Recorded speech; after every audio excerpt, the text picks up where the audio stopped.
আজকে তাকে গ্রেপ্তার করে নেওয়া হয়েছে এবং আপনি সিআইডি গ্রেপ্তার করতে রিমান্ড নিতে পারবে, যে কোনো সময় নিতে পারবে।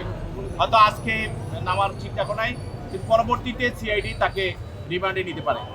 একটা বিষয় একটু পরিষ্কার করবেন, এই মামলার যতজন আসামি আছে সবার বিরুদ্ধেই গ্রেপ্তারি পরোয়ানা জারি করা আছে এবং তারা যেন বিদেশ যেতে না পারে সে মর্মেও নিষেধাজ্ঞা দেওয়া আছে।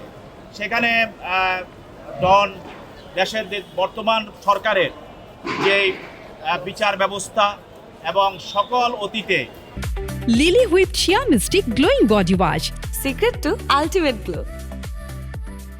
ফ্যাসিস্টের আমলে যেসব হত্যা বা নির্যাতনের বিচার বন্ধ ছিল বা ধীরগতি ছিল, সেগুলি এখন এই সরকারের আমলে বিভিন্ন সময় আপনারা দেখছেন যে সরকার ন্যায় বিচার নিশ্চিত করার জন্য সবার পক্ষে কাজ করে যাচ্ছে।